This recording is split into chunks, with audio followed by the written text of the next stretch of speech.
We talked about live.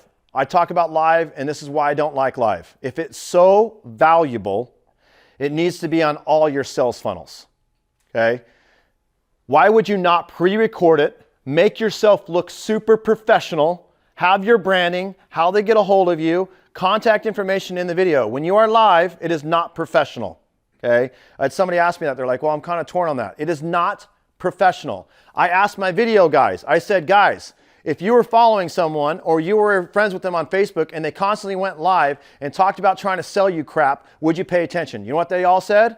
No. It's annoying. So here's what I would tell you, the other reason why you don't go live. When you build that video and you have that video, why is it not on YouTube? It's the #1 search platform, right? But then all of a sudden, if it's value, right? It is now what is called an evergreen video, which means it can run all the time. So when I talk about evergreen videos, you will create an Excel spreadsheet. You will document when you did the video. You will document on which platform you loaded it to, on what date.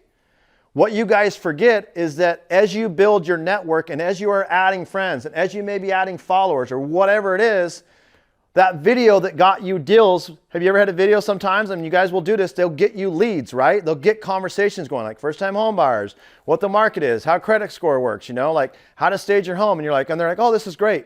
You forget about that video.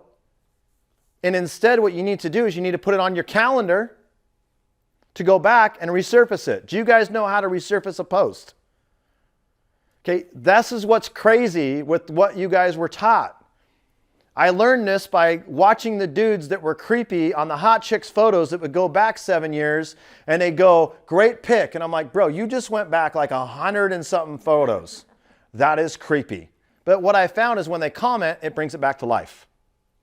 So as you guys are rebuilding and changing your algorithm, you say, dude, I'm not really getting engagement. I'm not getting engagement. You'll find in my coaching, I have alarms that I set. I have things that I do. Every time someone comments or you reply to a comment, it brings your post back to life. So if you have evergreen videos and you're trying to keep them relative to your audience as you're building, so let's say you add 30 new people this month. Well, they haven't seen any of your content.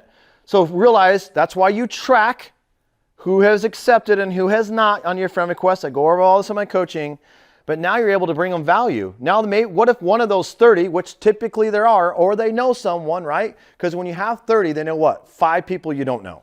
So what you really did is created 150. But what you have to say is, how do I get 10% of these people? So out of the 30, 3 are guaranteed to use you for real estate if you build a relationship. It's called the 10% rule. It's always been there. It's never changed.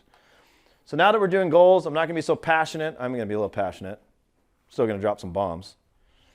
But I'm going to really dive in on how you have to lead gen in order to get your goals.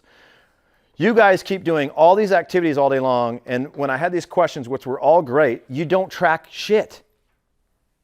You write stuff down. Oh, I got all these notepads and note things and blah, blah. And I'm like, but you have no factual data to really know what's happening.